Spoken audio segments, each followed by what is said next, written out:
Barat. Priguna yang sedang mengambil program spesialis anestesi ini memperdaya korban dengan dalih akan diambil darah untuk keperluan transfusi. Alih-alih mengambil darah, pelaku menyuntikkan cairan bius melalui selang infus dan melakukan aksi bejatnya saat korban dalam kondisi tidak sadar. Priguna ditangkap petugas Dirkrimum Polda Jawa Barat pada 23 Maret 2025 atas laporan yang dibuat oleh korban FH pada 18 Maret lalu. Pelaku Priguna Anugrah Pratama disangkakan melakukan kekerasan seksual terhadap keluarga pasien saat bertugas jaga di ruang instalasi gawat darurat Rumah Sakit Hasan Sadikin Bandung. Peristiwa tersebut terjadi saat korban sedang mendampingi ayahnya yang dalam kondisi kritis. Polda Jawa Barat telah memeriksa 11 orang saksi, termasuk korban, ibu, dan adik korban, serta sejumlah perawat, dokter, dan pegawai rumah sakit. Setelah mengumpulkan bukti dan keterangan saksi, penyidik menetapkan Priguna Anugrah Pratama sebagai tersangka. Kini tersangka terancam hukuman penjara maksimal 12 tahun. Dari Bandung, Jawa Barat, John Hendra, TV One mengabarkan.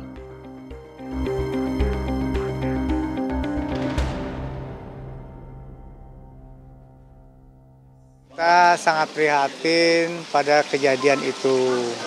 Kami sudah melakukan koordinasi dengan rumah sakit dan lembaga pendidikan karena yang bersangkutan kan sedang melakukan pendidikan. Satu, yang bersangkutan sudah dikembalikan, sementara dibekukan proses pendidikannya. Diberhentikan dari proses pendidikan, bekerjasama berkoordinasi dengan Universitas Pajajaran. Tidak melakukan status pelayanan medis. Kami bersurat kepada Konsil Kesehatan Indonesia untuk dicabut surat tanda registrasinya. Kalau sudah dicabut surat tanda registrasinya, kan berarti bersangkutan juga tidak punya surat izin praktek. Ini penting. Nah nanti karena ini sudah masuk ke dalam ranah kriminal, maka kasusnya akan kami serahkan ke Polda Jawa Barat. Kemudian secara sistem kami sementara menghentikan pendidikan spesialis anestesi di Rumah Sakit Hasan Sadikin selama 1 bulan untuk melakukan konsolidasi, untuk melakukan perbaikan, untuk melakukan pengawasan yang lebih optimal. Ya pemirsa, sementara itu Ditreskrimum Polda Jawa Barat kemudian ini mengungkapkan korban pemerkosaan Dr. Cabul Priguna Anugrah Pratama bertambah dari 1 orang menjadi 3 orang. Ditreskrimum Polda Jawa Barat terus melakukan pengembangan kasus kekerasan seksual yang diduga dilakukan dokter residen anestesi Priguna yang mengikuti program pendidikan dokter spesialis Fakultas Kedokteran Unpad di Rumah Sakit Hasan Sadikin Bandung. Direktur Kriminal Umum Polda Jawa Barat, Kombes Pol Surawan mengatakan dari hasil pengembangan ada 2 orang yang menjadi korban kebejatan Priguna. Dari hasil pemeriksaan sementara, kedua korban lainnya merupakan pasien di RSHS Bandung. Surawan mengatakan anggotanya saat ini tengah meminta keterangan termasuk dari pihak rumah sakit.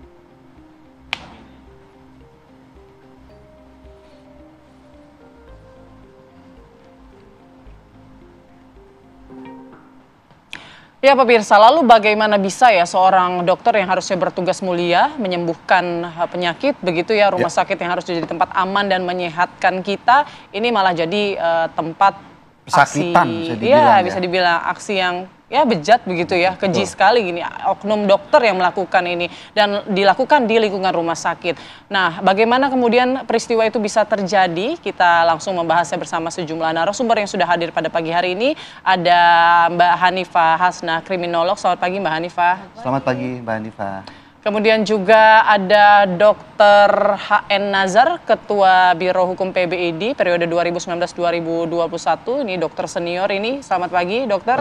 Selamat pagi, dok. Ya, dan kita juga nanti masih mencoba menghubungi dari pihak Polda Jawa Barat ya, untuk memberikan informasi terbaru ya terkait penambahan jumlah korban begitu ya. Penyidikannya sudah sejauh mana. Tapi mungkin kita ke Dokter Nazar terlebih dahulu. Dokter, tampaknya dokter sudah resah begitu ya sejak lama nih ya. Seperti tidak kaget begitu ya pada pagi hari ini. Kenapa, Dok? Seperti tidak kaget ya? Iya. Karena salah satu pengawasan terhadap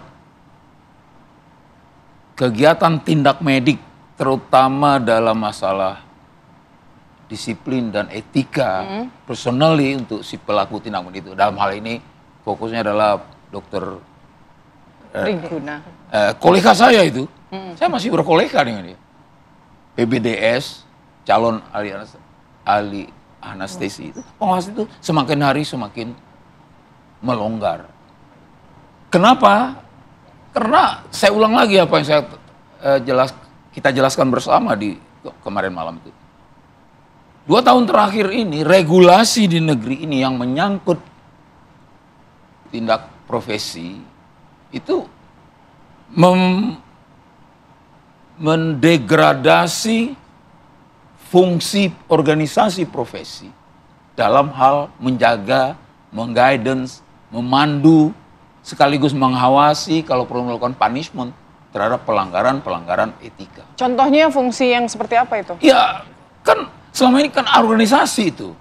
Baik organisasi dia sebagai anggota anestesi, terus dia jadi spesialis, atau sebelumnya dia ada organisasi dokter umum, kemudian di dalam organisasi itu dalam rumah besar ID, ya itu utamanya adalah menjaga etika. Nah, yang menyebabkan organisasi-organisasi yang menaungi etika dokter ini, pengawasannya ini yang kendor, Ya, apa pengawasan dalam hal penyebabnya? ini, etika. Penyebabnya apa? Ya, regulasi kita sudah longgar. Contohnya regulasi apa, Dok? Yang tepatnya, yang selama ini itu diberikan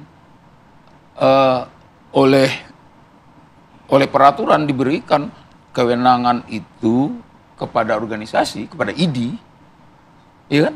Sekarang kan tidak lagi. Pengawasan itu sudah ditarik ke Langsung ke pusat. pemerintah. Pengawasan seperti apa? Kementerian maksudnya. Iya benar.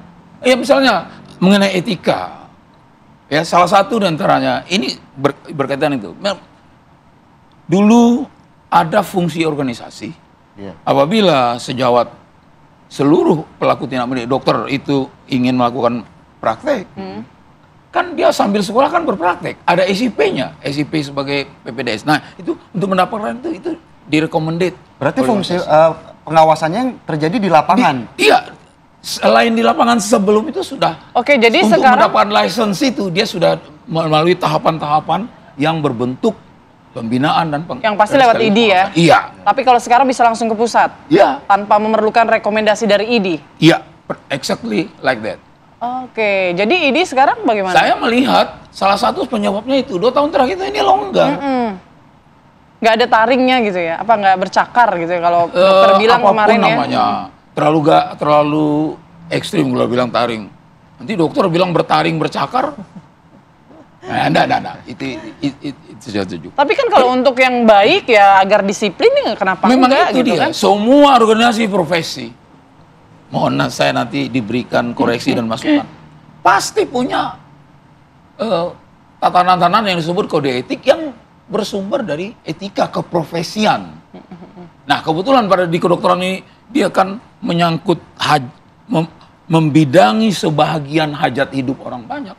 Itu kaitan antara disiplin dan etika itu sangat erat, yang sangat berpengaruh untuk perilaku.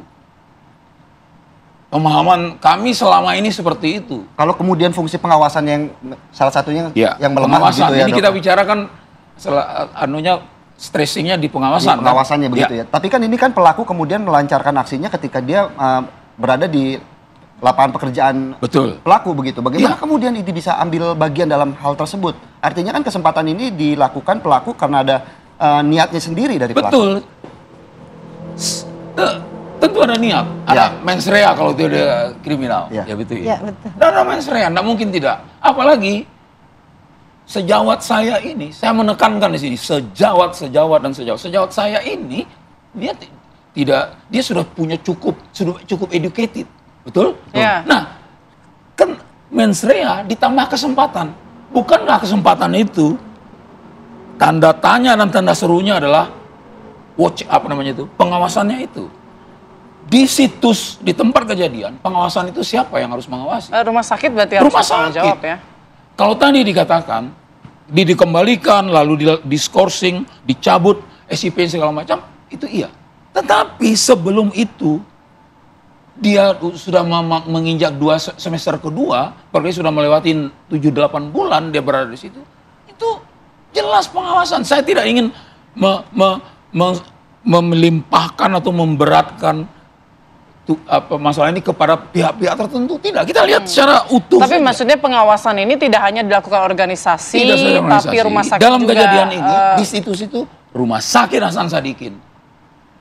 Lingkup kecilnya adalah bagian anestesi dan itu komunitasnya sama dengan saya itu, komunitas kamar operasi. Kenapa? Pasti pertanyaannya akan dikejar. Kenapa kok begini gampang? Ya, itu Semua dia. orang akan mengatakan, baru semester 2. Masih anak baru ya, ibaratnya gitu ya, mahasiswa baru. Saya itu hampir penuh. Sudah berani. Kok bisa? Nah, iya betul. Itu jadi pertanyaan publik juga, dokter. Kok bisa ya? Bukan hanya kok bisa, tapi kok kayaknya fasih banget gitu ya. Gampang sekali. Mudah sekali dia melakukan Tadi malam, aksinya. Mungkin nanti dokter Bung Indra mengatakan tuh fasih. Kok udah fasih?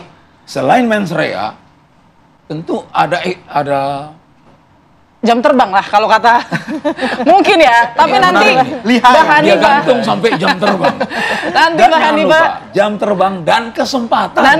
Nanti Mbak Hanifah akan menjelaskan lebih lengkapnya ya, bagaimana kemudian peristiwa ini bisa terjadi dan bahkan di lingkungan tempatnya bekerja. Sesaat lagi pemirsa, kami akan kembali.